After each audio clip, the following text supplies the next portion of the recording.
ETF index mutual funds నేర్చుకుని stock మార్కెట్లో రాణించాలనుకుంటున్నారా? వెంటనే ఈ నెంబర్కి కాల్ చేయండి. హాయ్ హలో నమస్తే, welcome back to Suman TV. ప్రస్తుతం మనతో పాటు ఉన్నారు అడ్వకేట్ డాక్టర్ సాల్మన్ రాజు గారు. సార్తో మాట్లాడు. నమస్తే సార్.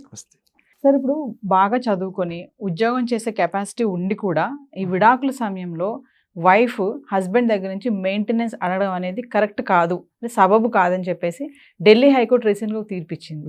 దీన్ని ఒకసారి తీసుకుంటే అంటే మెయింటెనెన్స్ అనేది ఎలా ఉంటుంది, దీనిలో ఏమైనా చేంజెస్ ఉన్నాయా, గతంలోకి ఇప్పటికి ఏమైనా డిఫరెన్షియేషన్ ఉందా అంటే ఏం చెప్తారు? మార్చ్ 19th ఢిల్లీ హైకోర్ట్ దీంట్లో ఒక వర్డిక్ట్ ఇచ్చింది. ఫ్యామిలీ కోర్టులో నడుస్తుండగా ఇంటరమ్ మెయింటెనెన్స్ అని చెప్పి ఎపీల్ వేసినప్పుడు, ఈ ఇంటరమ్ మెయింటెనెన్స్ ప్లీ వింటున్నప్పుడు ఢిల్లీ హైకోర్టు ఈ March 19th the wife is not entitled to claim any maintenance if she has left her job అని చెప్పి ఒక వర్డిక్ట్ ఇచ్చింది. అంటే ఏంటి, ఒక భార్య ఉద్యోగం చేయకుండా ఇంట్లో కూర్చొని భర్త పైన కేసు వేసి మెయింటెనెన్స్ కావాలి under section 125 of CrPC, the criminal procedure code. 125లో ఏంటి అంటే, ఒక భార్య భర్త దగ్గర మెయింటెనెన్స్ అడగొచ్చు, తల్లిదండ్రులు కొడుకు కానీ కూతురు కానీ వాళ్ళ దగ్గర మెయింటెనెన్స్ అడగొచ్చు, పిల్లలు అడగొచ్చు. ఈ ప్రొవిజన్స్ అండి. మనం 125 సిఆర్పిసి ఎస్పెషలీ భార్యకి భర్తకి చూసుకుంటే, లేదంటే భర్తకి భార్యకి చూసుకుంటే 125 అన్న ప్రొవిజన్ ఎందుకు అంటే, to provide equality between the spouses. The main crux of this particular section is to provide equality between the spouses. ఒకటి, to provide equality between the spouses అన్నప్పుడు ఈవిడ ఇంటీరియర్ మెయింటెనెన్స్ వేసినప్పుడు హైకోర్టు మెయింటెనెన్స్ గ్రాంట్ చేయాలి, కానీ grant చేయకుండా dismiss ఎందుకు చేసింది అంటే, హైకోర్టు ఫైండింగ్ ఢిల్లీ హైకోర్టు ఫైండింగ్స్లో ఏంటి అంటే, ఈ భార్య ఫస్ట్లీ ఏంటి నిర్ధారించారు హైకోర్టు వారంటే, ఆమె well educated, she's well educated, well qualified, she's capable, she's educated and capable of earning. ఇట్లాంటి టాలెంట్స్, ఇట్లాంటి స్కిల్స్ పెట్టుకొని అప్పుడు దాకా ఉద్యోగం చేశారు. చేసిన తర్వాత మెయింటెనెన్స్ హస్బెండ్ దగ్గర నుంచి కావాలి అని చెప్పి ఫైల్ చేసిన తర్వాత ఉద్యోగాన్ని మానేయటాన్ని హైకోర్టు వారు అది కరెక్ట్ కాదు అని తప్పు పెట్టారు. ఎందుకు అంటే, the high court does not want to promote idleness as per the provision of section 125 CrPC. 125 సిఆర్పిసిలో మెయింటెనెన్స్ వైఫ్కి ఇవ్వాలి, కానీ ఇవ్వకుండా దాన్ని డిస్మిస్ చేశారు అంటే ఐడల్నెస్ అన్నది ప్రమోట్ చేయకూడదు. ఒకవేళ నీకు చదువు లేదు, నీ ఎకనామికల్ బ్యాక్గ్రౌండ్ సరిగ్గా లేదు, అప్పుడు దాకా నువ్వు ఉద్యోగం చేయలేదు, అప్పుడు నువ్వు వెళ్ళి నాకు మెయింటెనెన్స్ కావాలి, నా పిల్లలకి మెయింటెనెన్స్ కావాలి అంటే the court would decide certain factors and grant చేసేవారేమో. నువ్వు అప్పుడు దాకా ఉద్యోగం చేసావు, అప్పుడు దాకా సంపాదించావు అంటే ఏంటి, నువ్వు కోర్ట్స్ అన్నింటినీ కూడా గ్రాంటెడ్గా తీసుకున్నావా? 125 సిఆర్పిసి నువ్వు గ్రాంటెడ్గా తీసుకొని నేను ఇంకా పని చేయను, నాకు ఉద్యోగం అక్కర్లేదు, మెయింటెనెన్స్ వస్తే దీనిపైనే నేను జీవనాన్ని సాగిస్తాను అన్న ఆలోచన రాకూడదు, ఈ ఐడల్నెస్ని ప్రమోట్ చేయకూడదు అని చెప్పి ఢిల్లీ హైకోర్టు ఈ వర్డిక్ట్ ఇచ్చింది అండి. ఇప్పుడు ఢిల్లీ హైకోర్టు వారు ఏం అబ్జర్వ్ చేశారు అంటే, ఈ కేసులో ఢిల్లీ హైకోర్టు ఇచ్చిన వర్డిక్ట్లో ఏంటి అంటే, solely to gain maintenance from the husband. She left the job and filed the maintenance and wanted to live solely అంటే దీన్ని ఆధారం చేసుకొని నేను బ్రతుకుతాను అన్న దాన్ని హైకోర్టు వారు దాన్ని ఖారిజ్ చేసి, అందుకనే ఆమెకు మెయింటెనెన్స్ గ్రాంట్ చేయకుండా దాన్ని డిస్మిస్ చేశారండి.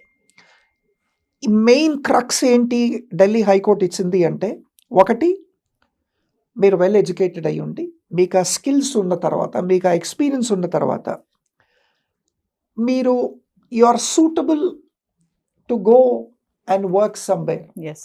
సూటబిలిటీ, తర్వాత gainful, you have an ability to gain. High court వారు ఇవన్నీ కూడా దీంట్లో నిర్ధారించారు. ఒకటి, you are suitable to go and work, you can gain the money, you are gainful. దాని తర్వాత high court does not want to promote ఐడల్నెస్.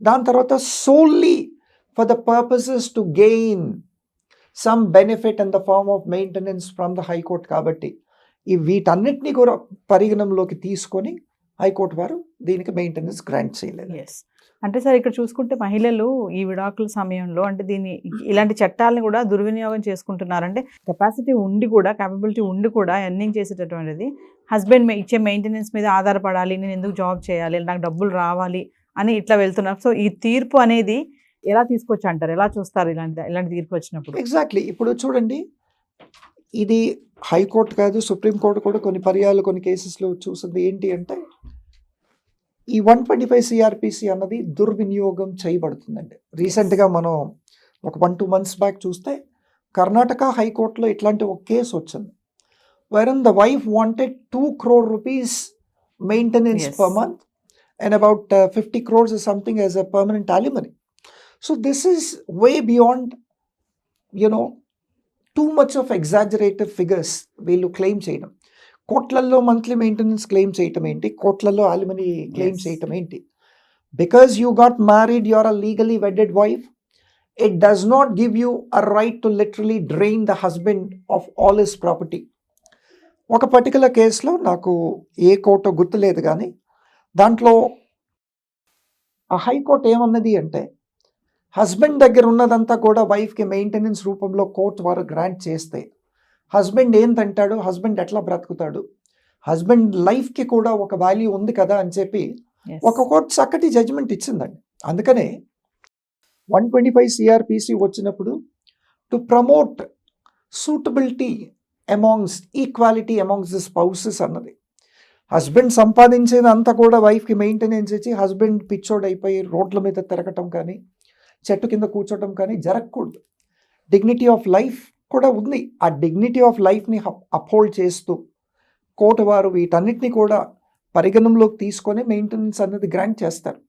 Suppose ఒక వైఫ్ ఎకనామికలీ వీక్ అనుకోండి, వీకర్ సెక్షన్స్ నుంచి వస్తుంది అనుకోండి, హస్బెండ్ కెపాసిటీ ఉంది, హస్బెండ్ మంచి లైఫ్ స్టైల్ ఉంది, హస్బెండ్కి మంచి శాలరీ అది ఉందనుకోండి, ఇట్లాంటి వాటిని పరిగణంలోకి తీసుకొని ప్రతి నెల ఒక వైఫ్కి ఖర్చు ఏంటి, పిల్లలు ఉంటే పిల్లల ఎడ్యుకేషన్కి ఖర్చు ఏంటి, ఆ రెంటల్ హౌస్కి ఎంత పే చేయాలి, గ్రోసరీస్కి ఎంత, ఇప్పుడు అన్ఎక్స్పెక్టెడ్ ఎక్స్పెన్సెస్ ఎంత, మెడికల్ ఎక్స్పెన్సెస్ ఎంత, వీటన్నిటిని క్యాల్కులేట్ చేసుకొని మీరు ఒక పెటిషన్ ఫైల్ చేసినప్పుడు your claim of maintenance should be reasonable and just.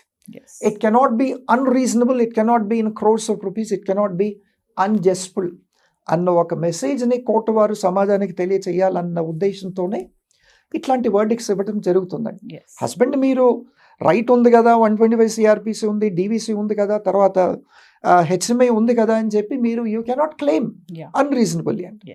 So courts వారు ఈ మధ్య కాలంలో హస్బెండ్స్కి ఇట్లాంటి వర్డిక్స్ ఇచ్చుకోవడం మంచి రిలీఫ్స్ ఇస్తున్నారండి. Thank you.